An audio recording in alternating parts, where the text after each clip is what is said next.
마태복음 8장 5절에서 10절까지의 말씀.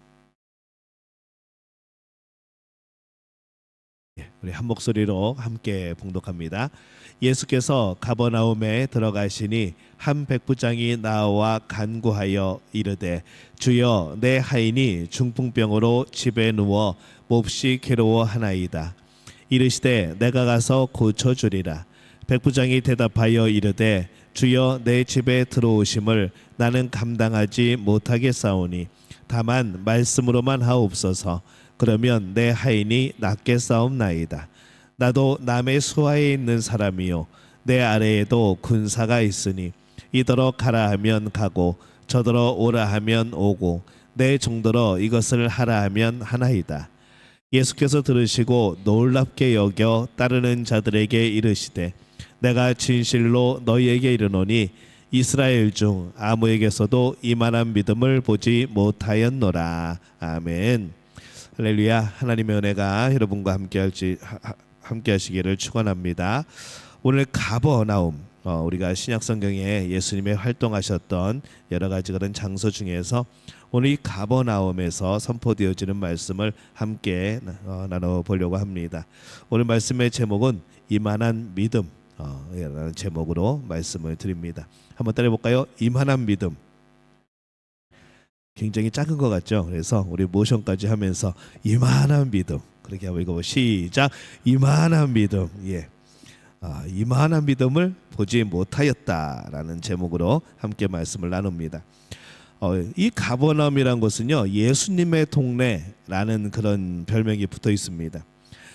가버나움은 갈릴리 호숫가를 따라서 예수님 당시에 한 1000여 명 정도 거주했던 그런 땅이죠. 우리 지도를 한번 볼까요? 저희 갈릴리 바다입니다. 위쪽에 있습니다. 맨 위쪽에 동그라미 친 곳, 거기가 이제 가버나움입니다. 마을은 크지 않은데 보통 이 갈릴리 바다를 둘러싸고 뭐 게네사렛, 뭐 벳세다, 뭐 거라사 이런 이제 마을들이 계속해서 이제 자리 잡고 있습니다. 근데 이 가버나움은 위쪽에 굉장히 작은 도시이죠. 해변하고 뒤쪽에 언덕 그 사이에 펼쳐진 평원, 거기 한 1000명 정도가 예수님 당시에 살았습니다. 굉장히 가난한 동네입니다. 이방인 백부장이 이곳에 회당을 지어준 것도 이 가난한 마을이었기 때문에 이제 그렇게 했다는 그런 이야기가 전해지고요. 1621년에 이 마태를 부르심이라는 작품을 그린 사람이 있습니다. 이 브루겐이라는 사람인데 유화입니다. 우리 그림 보여주세요. 지금은 네덜란드 센트럴 뮤지엄에 소장되어 있는 그런 그림입니다. 제목은 마태를 부르심. 이 마태는 우리가 알다시피 가버나움의 세리였습니다. 세관에 앉아 있다가 예수님께 제자로 부름을 받죠. 이 브루겐이라는 사람은요, 예수님이 세관에 앉아 있는 마태를 제자로 부르시는 장면을 우리에게 이렇게 그림으로 남겼습니다. 예수님 곁에 한 제자가 서 있고요. 그리고 마태 주위에는 부하 직원으로 보이는 3명이 있고, 탁자에는 문서와 펜과 잉크가 준비되어 있고, 또 동전들이 이렇게 있는 것을 봅니다. 이 브루겐은 이 그림을 통해서 각 인물의 심리를 묘사를 합니다. 예수님이 마태를 손가락으로 가르치고 있죠. 그럼 뭐라고 말씀하시는가 하면은 나를 따라오너라 라고 말씀을 합니다. 마태는 예수님의 부르심이 자신을 향한 것인지 반문을 하고 있습니다. 저 말입니까? 라고 지금 그렇게 모션을 하고 있고요. 이 마태의 오른손은 나 같은 사람도 과연 예수님의 제자가 될 수 있는가, 나 같은 사람도 이 랍비의 제자가 될 수 있는가, 이것을 지금 되묻고 있는 겁니다. 예수님의 참 파격적인 부르심이죠. 당시의 세리는 사람들에게 천대받았던, 사람들의 미움을 받았던 그런 사람들입니다. 근데 예수님이 나를 따라오너라 하니까 저 말입니까? 지금 그러고 있는 장면이죠. 이 그림의 전체적인 밝은 부분은요, 예수님의 손 부분입니다. 예수님의 손을 타고 빛이 비춰져 있고, 마태의 왼손은 여전히 돈과 회계장부를 붙들고 있고, 내면의 갈등이 일어나고 있는 그런 묘사이죠. 저 말입니까? 저도 따라가도 됩니까? 근데 왼손은 회계장부와 돈을 붙들고 있고, 이게 가야 되나 말아야 되나, 이 모든 것을 내려놔야 되나, 예수님의 부르심과 그런 현실의 그런 심리적인 갈등을 표현하고 있고요. 한편 곁에 있는 사람들은 예수님의 부르심에 이의를 제기합니다. 예수님의 손가락은 레위를 가리키지만은 이 마태에게 세금을 납부하고 했던 베드로로 보이는 이 예수님 옆에 사람은 예수님 옆에서 만류하죠. 이 사람이 누구인데, 이 사람이 우리의 그 돈을 다 뜯어가는 그 나쁜 셀인데 어떻게 이 사람을 부르려고 합니까?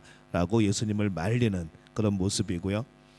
또 주변의 세리들은 이 탁자 위에 있는 문서와 동전들을 가리키면서 이 마태가 예수님의 제자로 부르심을 받고 따라 나섰을 때에 너 이거 포기할 수 있냐? 이거 포기하고 갈 거냐? 라면서 그렇게 말리는 또 그런 장면을 지금 묘사를 하고 있습니다. 근데 한 가지는 가지고 가죠. 펜과 잉크가 유일하게 그가 챙겨간 것이기도 합니다.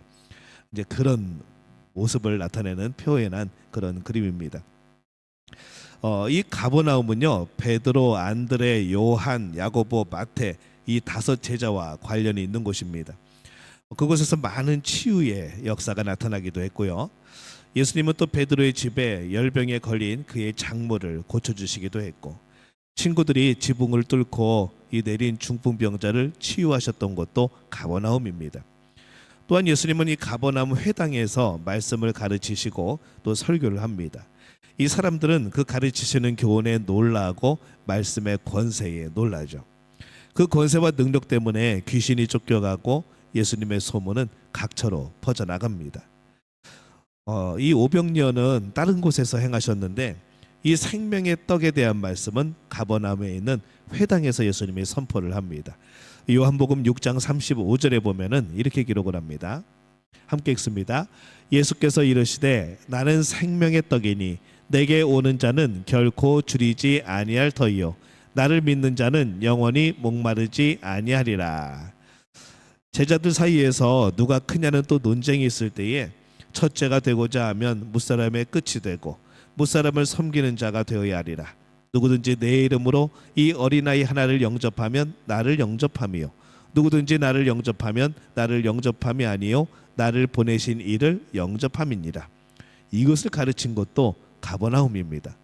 그리고 다른 사람들이 또 실족하지 않도록 베드로와 예수님의 이 성전 세금 한 세겔을 바친 것도 가버나움입니다. 그래서 이 성경의 예수님의 사역의 거의 대부분은요 이 가버나움에서 이루어지게 됩니다. 예수님의 설교, 예수님의 가르침, 치유 사역 이 모든 게 나타난 것이 가버나움이죠. 그래서 예수님은 이 가버나움에서 그 사역의 중심을 이룹니다. 그럼 왜 갈릴리에서도 가장 작은 가버나움이 예수님의 사역지가 되었을까? 예수님은 나사렛에서 성장을 했지만은 그의 사역은 이제 이곳으로 이주하여서 가버나움에서 이루어집니다.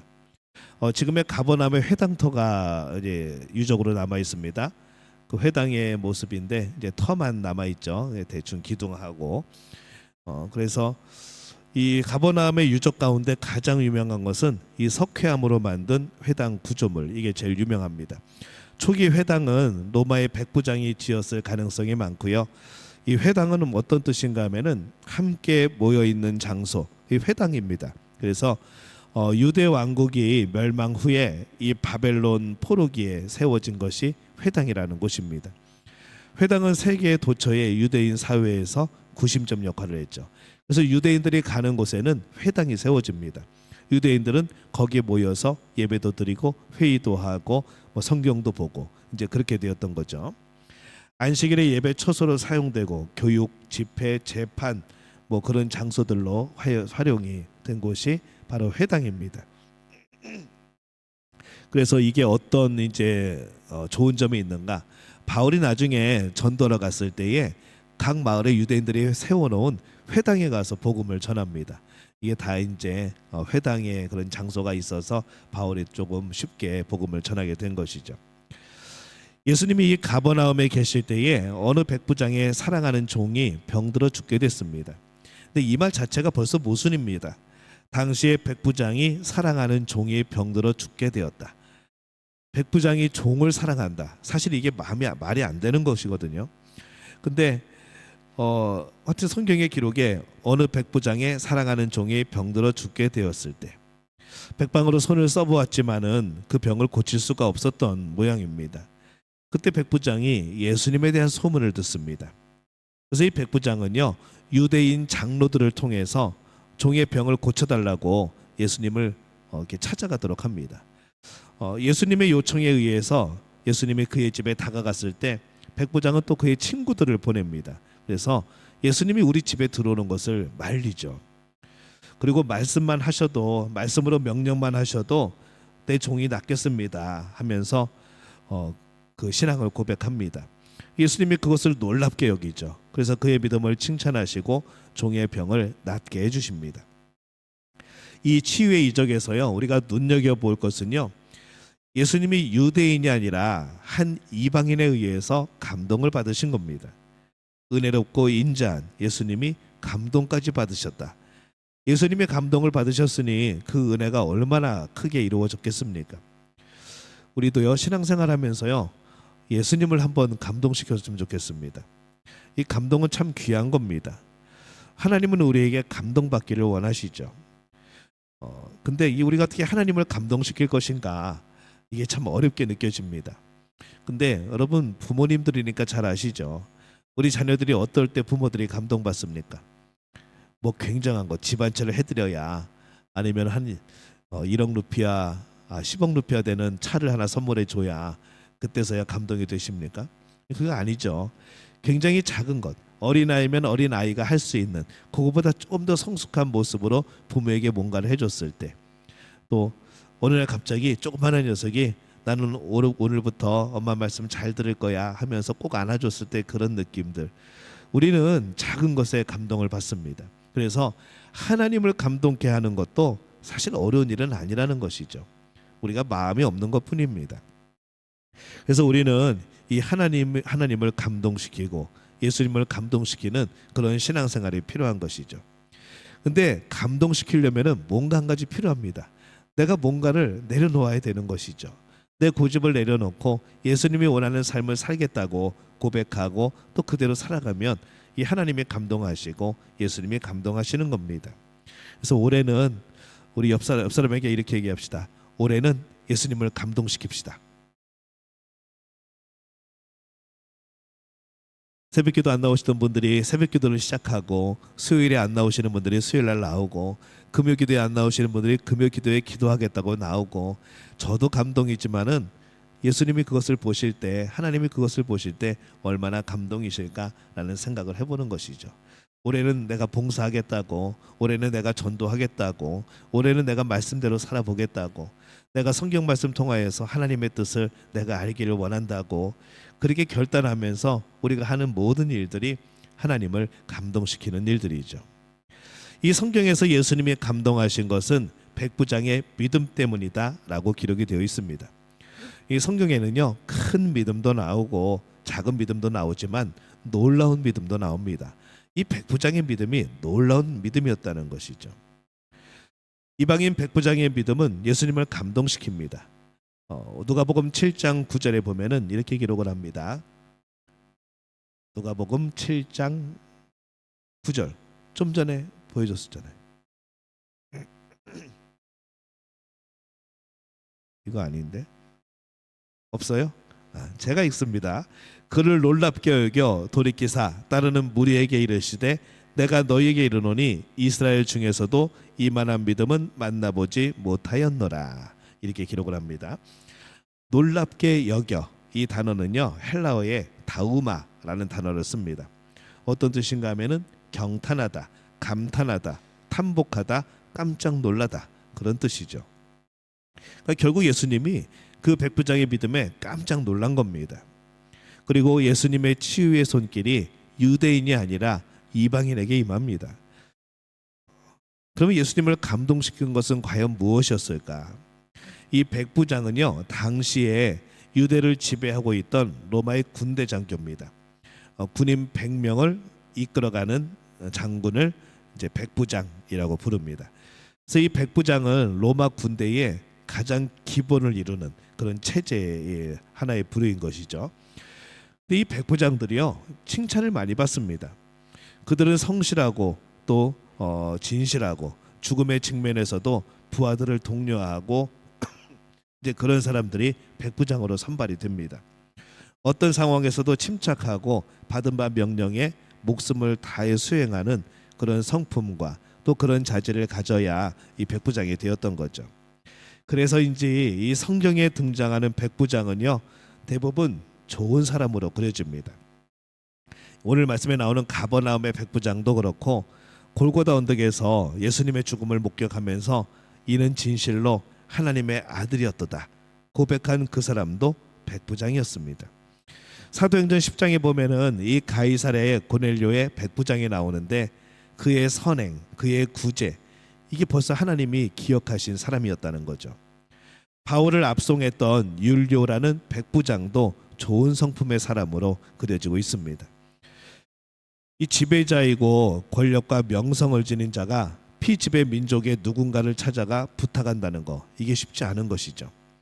지금 이 백부장은 로마에서 파견된 사람이고, 그 다음에 지금 예수님은 식민지의 어떤 한 사람인 겁니다. 근데 지배자가 피지배자를 찾아가 가지고 뭘 부탁을 한다는 거, 이게 참 쉽지 않은 거라는 거죠. 근데 이 백부장은 예수님을 찾아갑니다. 예수님에 대한 소문을 이미 듣고 그가 왔기 때문이죠. 이 가이사랴 빌립보에서 베드로가 예수님의 그리스도 되심을 고백했는데 이미 백부장은 자신의 고향에서 예수님을 주로 믿고 있었던 겁니다. 이 하나님이 택하신 사람은 세상 어디에나 있는 법이고, 또 우리가 생각지도 못한 방법으로 하나님의 나라를 받아들이고 또 만들어가고 있는 것이죠.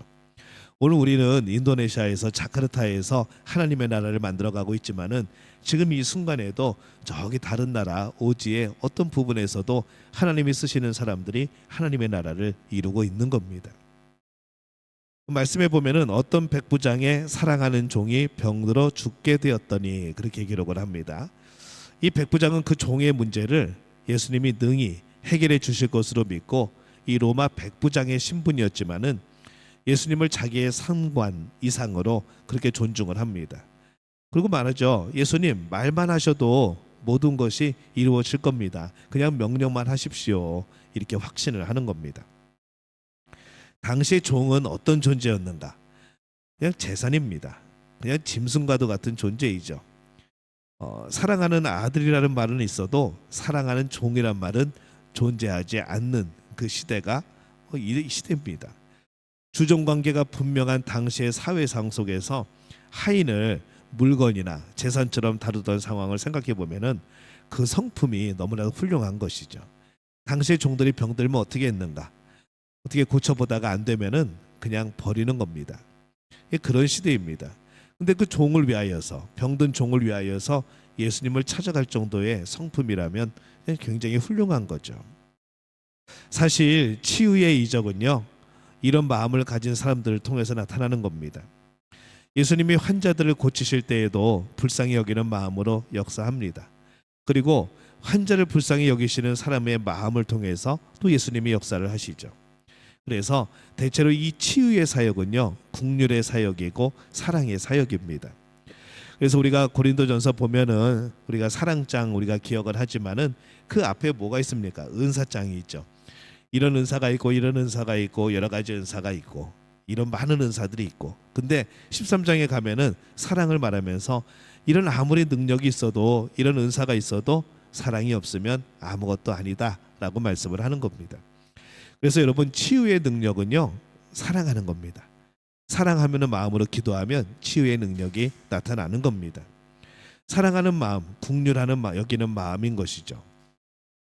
그래서 예수님이 국률이 여기시든지 사람이 국률이 여기든지 이 국률이 여기는 마음을 통해서 역사가 나타납니다. 예수님이 국률이 여기셨던 사람들은 병이 치유됐습니다. 그리고 예수님이 바라보실 때 어떤 사람이 또 어떤 사람에게 대해서 국률한 마음을 가지고 있을 때 그 사람을 통해서 예수님이 또 그를 치유하시는 그런 역사들이 나타나는 것이죠.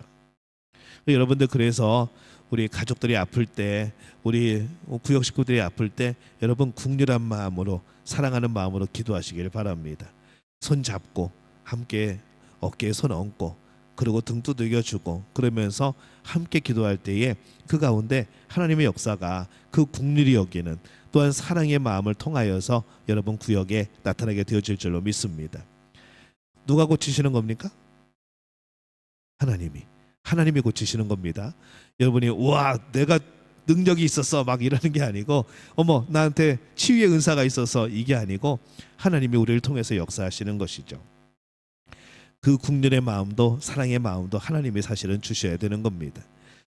이 종의 병을 치료해 주기 위해서 예수님께 왔다는 사실이 예수님을 감동시킨 거죠. 게다가 그 백부장은 타민족인 유대인들에게까지도 이미 칭찬을 받고 있던 사람입니다. 종을 사랑하고 그의 병을 고쳐주고자 애쓰는 모습도 그렇지만은 그가 유대인들을 위해서 회당을 지어줍니다. 아까 그런 회당인지는 모르겠지만은 회당을 지어주죠. 그러니까 이미 유대인들은 너무 좋은 겁니다.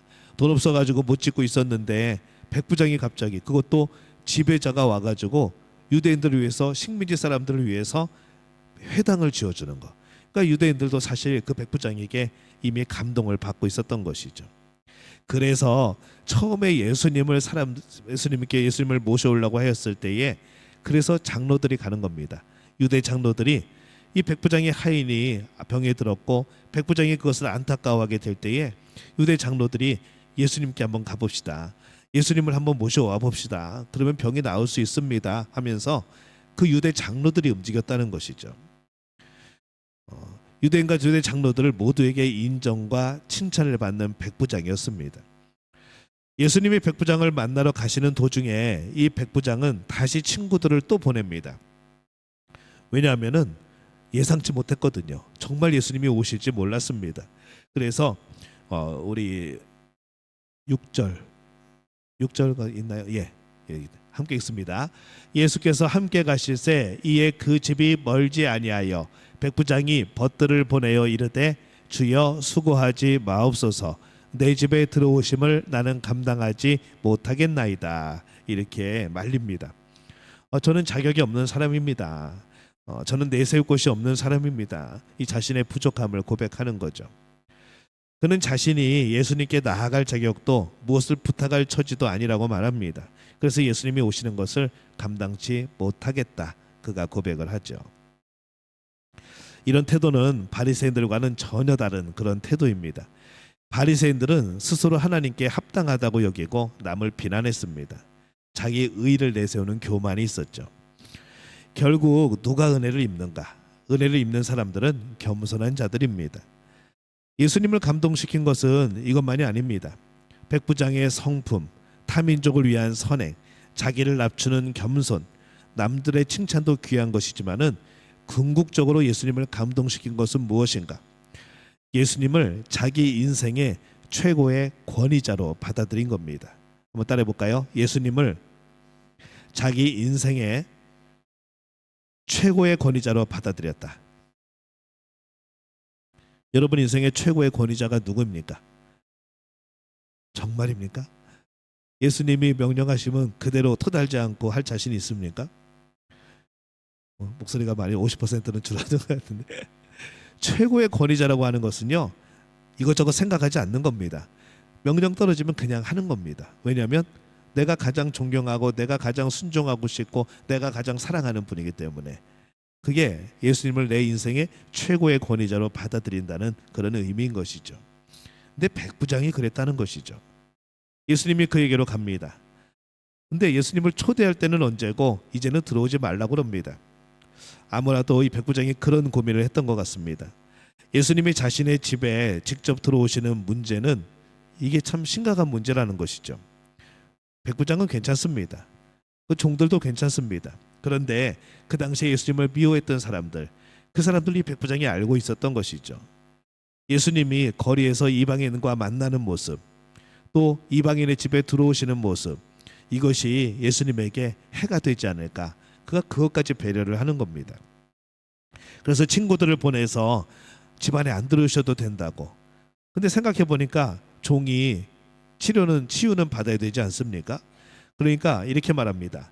말씀만 하사 내 하인을 낫게 하소서. 말씀만 하옵소서. 그러면 내 하인이 낫겠습니다. 백부장이, 그것도 이방인이 예수님의 말씀의 능력을 믿었다는 것이죠. 백부장이 이렇게 만약에 이런 믿음을 가지게 된 것은요, 그가 군인이라는 그런 특수한 것도 있습니다. 군인은 어떤 사람입니까? 상명하복. 위에서 명령하면은 생각하지 않습니다. 그냥 그대로 행하는 겁니다. 내린 명령은 반드시 목숨 걸고 수행하는 겁니다. 그래서 이 주권에 대한 개념이 명확했다는 것이죠. 권위에 대한 개념이 정확한 사람이 백부장입니다. 이것을 예수님께 적용시킨 거죠. 만약에 예수님이 주인님이라면, 예수님이 하나님의 아들이라면 그의 명령하시면 모든 것이 이루어지는 거 아닌가? 그 명령함으로 모든 것이 순종하지 않을까? 이 믿음을 예수님께 적용을 한 겁니다. 이 재미있는 사실이 하나 있습니다. 유대인들은요, 예수님으로부터 나오는 그런 치유의 능력을 받기 위해서 뭘 했는가? 예수님의 옷자락을 만진 사람이 있었죠. 예수님의 몸을 만진 사람이 있습니다. 자꾸 예수님을 만지려고 그러죠. 그래서 그 능력이 내 손을 통해서 나에게로 올 수 있도록, 이게 유대인의 개념입니다. 그래서 성경에 보면요, 수많은 병자들이 예수님께 치유를 받기 위하여서 예수님을 둘러싸고 예수님을 밀치고 당기고, 그게 유대인들이었습니다. 근데 그거에 비하면 이 백부장은 지금 어떻습니까? 굉장히 놀라운 믿음인 것이죠. 그 수준이 유대인들보다 훨씬 더 뛰어난 겁니다. 안 오셔도 됩니다. 말씀만 하시면 됩니다. 이 정도라는 것이죠. 그래서 예수님이 이러한 백부장을 경이롭게 여기면서 놀라면서, 와, 이스라엘 중에서도 이만한 믿음을 만나보지 못했다라고 말씀을 하시는 겁니다. 이 백부장의 믿음에 대해서 여러 가지 말을 할 수 있지만은, 예수님을 감동시키고 깜짝 놀라게 한 것은 하나님의 권위를 그가 절대적으로 받아들였다는 것이죠. 그림 하나 볼까요? 1575년에 이 파울로 베로네세가 그린 그리스도와 백부장이라는 그림입니다. 저기 무릎 꿇은 사람이 백부장 같죠? 이 베로네세는요, 16세기 르네상스 시절에 이탈리아 베네치에서 활동을 했는데, 그 화풍이 굉장히 화려한 그런 색채, 또 풍성함, 또 이런 빛의 그런 특징들을 잘 살려내는 그런 사람입니다. 이 가버나움의 백부장에 대한 기사는 마태복음에서는요, 유대인 장로들을 통하지 않고 이 백부장이 직접 예수님께 나가는 것으로 기록이 되어 있습니다. 근데 누가복음에서는 유대인 장로들이 중재자로 나타나고, 또 끝까지 예수님과 백부장의 직접적인 만남은 이루어지지 않습니다. 그 이제 마태복음하고 누가복음의 차이죠. 그래서 이 베로네세는 마태복음 말씀, 마태복음 8장 5절에서 13절을 바탕으로 해서 백부장이 예수님께 직접 나와서 간청하는 이런 그 부분을 이게 그림으로 남겼습니다. 화면의 좌측에는 예수님과 제자들이 있고요, 오른쪽에는 백부장과 그의 부하들이 있고, 이 백부장은 자신의 하인을 고치기 위해서 예수님께 나와서 투구도 벗고 칼도 내려놓고 무릎을 꿇고 손을 벌려서 간청을 합니다. 로마의 황제 권세 대신에 예수님의 권세를 인정하고 그것을 믿고 무릎을 꿇은 거죠.